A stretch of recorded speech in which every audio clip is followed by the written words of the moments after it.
Students, मैं ST. Srivastava, आपका physics teacher. आज मैं आपको फिजिक्स में इलेक्ट्रिक डाइपोल मोमेंट के कारण इलेक्ट्रिक फील्ड इंटेंसिटी निकालना बताऊंगा।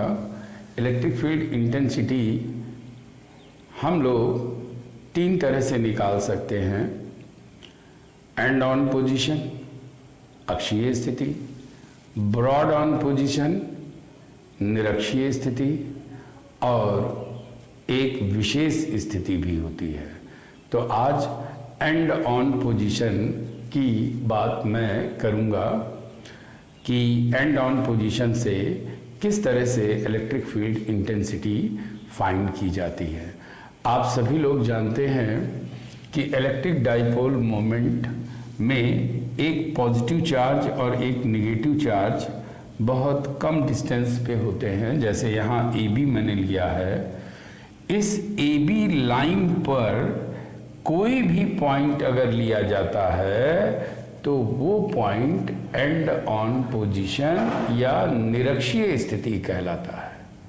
आप कोई भी पॉइंट लेंगे तो वो निरक्षीय स्थिति अक्षीय स्थिति कहलाता है या एंड ऑन पोजीशन कहलाता है। तो अब जब इस पर मैंने एक पॉइंट पी लिया है जहां इलेक्ट्रिक फील्ड इंटेंसिटी फाइंड करेंगे। तो किसी पॉइंट चार्ज की वजह से किसी पॉइंट पर अगर इलेक्ट्रिक फील्ड फाइंड करनी होती है तो उसके लिए आपको पहले से ये फार्मूला पता होता है कि E इक्वल टू 1/4πε0 के Q बाई आर स्क्वायर। इस फार्मूले से आपको केवल 2 इंफॉर्मेशन होनी चाहिए आपके पास, एक चार्ज और दूसरा किस पॉइंट पर आप फाइंड करना चाहते हैं। तो इस तरीके से इलेक्ट्रिक फील्ड इंटेंसिटी आप फाइंड कर सकते हैं। जैसे देखिए यहाँ पर एक प्लस क्यू चार्ज है और एक माइनस क्यू चार्ज है। तो अगर मैं ये कहूँ कि प्लस क्यू चार्ज की वजह से इलेक्ट्रिक फील्ड इंटेंसिटी E1 होगी, तो अकॉर्डिंग टू दिस फार्मूला आप देख रहे हैं कि Q की वैल्यू हमें पता है, केवल R निकालना है।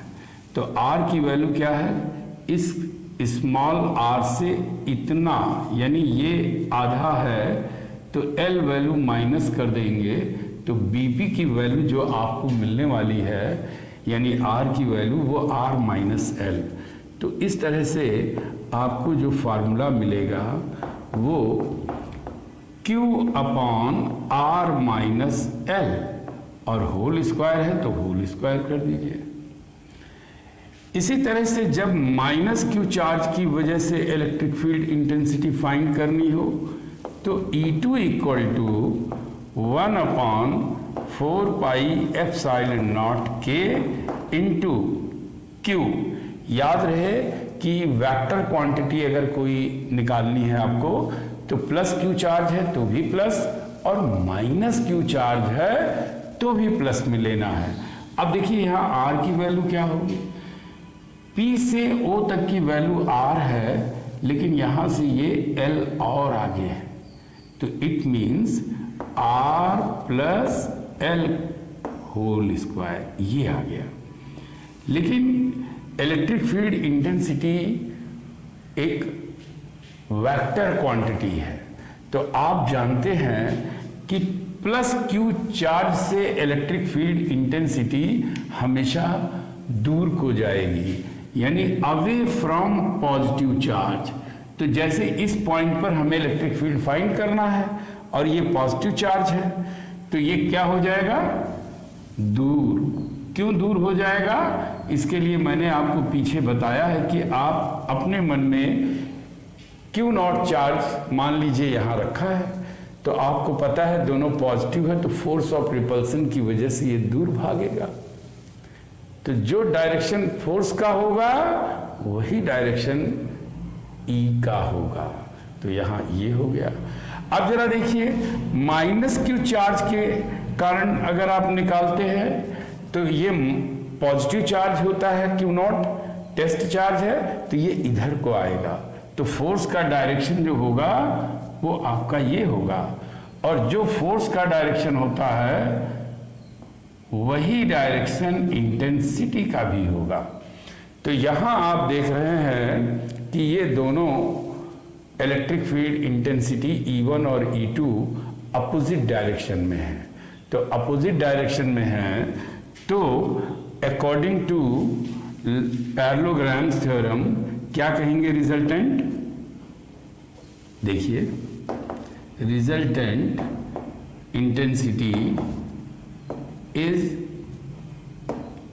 इक्वल टू E, और E इक्वल टू क्या मिलेगा? E1 minus E2। E1 minus E2 मैंने इसलिए लिया कि ये वैल्यू छोटी है R माइनस L इससे, तो ये वैल्यू अगर छोटी है तो E1 बड़ा होगा, तो मैंने इसीलिए E1 माइनस E2 लिया है। अब ये सारी वैल्यूज इसमें पुट कर दीजिए, 1/4 पाई एप्सिलॉन नॉट के Q by R minus L whole square minus 1/4 pi epsilon not के Q by R plus L whole square. अब जो कॉमन मिल रहा है उस कॉमन वैल्यू को आप ले सकते हो। तो कॉमन वैल्यू क्या है? देखिए, E equal to Q/4 pi epsilon not के in bracket 1/R minus L whole square, sorry minus 1/R plus L whole square, ये मिल जाएगा। अब देखिए इसको सॉल्व कैसे करेंगे? बहुत सिंपल,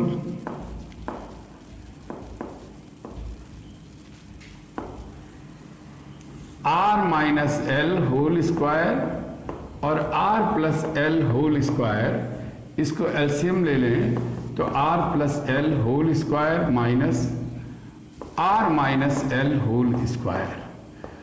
अब a square minus B square भी अप्लाई कर सकते हैं और चाहे तो ओपन कर दीजिए।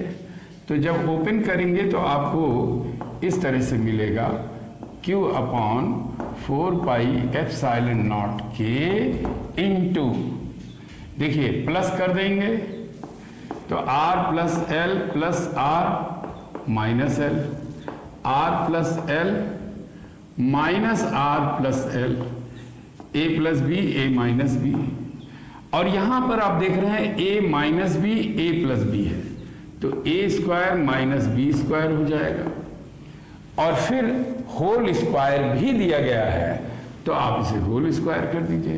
तो देखिए यहाँ L L कैंसिल हो रहा है, इधर R R कैंसिल हो रहा है, तो जो रिजल्ट आपको मिलेगा वो कुछ इस तरह से मिलेगा कि यहाँ से ये कैंसिल हो गया तो 2R और इधर 2L upon R square minus L square whole square. अब देखिए Q into 2L, Q into 2L ये किसके इक्वल होता है? P के, electric dipole moment. Hence E equal to 1/4 pi epsilon not के P, ये P हो गया, और इंटू 2R, तो 2PR upon R square minus L square whole square. तो एक्चुअली रिजल्टेंट जो आपको मिलने वाला है वो तो यही होगा, लेकिन एक छोटी सी कंडीशन हम लोग और लगाएंगे कि L जो 2L डिस्टेंस है प्लस Q और माइनस Q के बीच में, ये बहुत छोटा होता है इन अ कंपैरिजन ऑफ R। तो एक कंडीशन ये लगा सकते हैं कि since R is too much greater than L, अब R is too much greater than L है, it means L स्क्वायर तो बहुत ही छोटा हो जाएगा, यानी इसकी वैल्यू को हम लोग क्या कर सकते हैं, 0। अब देखिए L की वैल्यू मैं मान लूँ 0.001 मीटर है, तो स्क्वायर कर देंगे तो कितना हो जाएगा, 0.00001 मीटर हो जाएगा। और ये वैल्यू इसमें सब्ट्रैक्ट करेंगे R से तो कोई रिजल्ट पर इफेक्ट नहीं आएगा। तो कह सकते हैं कि E equal to 1/4 pi epsilon naught K into 2PR upon, ये L0 होगा तो R⁴ हो जाएगा, और अगर ये हो गया तो इससे कैंसिल कर दीजिए, तो जो रिजल्ट मिलेगा वो E equal to 1/4 pi epsilon naught K 2P upon R³। ये जो रिजल्ट आपको मिला है वो एंड ऑन पोजीशन पर इलेक्ट्रिक फील्ड इंटेंसिटी का है। तो मुझे उम्मीद है कि आपको ये आसान सा डेरिवेशन एंड ऑन पोजीशन का समझ में आया होगा। बोर्ड्स चाहे वो NCERT हो, इन सब में ये बहुत पूछा भी जाता है। तो अगर आज आपको ये वीडियो लेक्चर पसंद आया हो, अच्छा लगा हो, तो आप नए व्यूअर्स हों तो सब्सक्राइब करें, और अगर पुराने व्यूअर्स हैं तो लाइक करके ढेर सारे लोगों में शेयर करें। Thank you.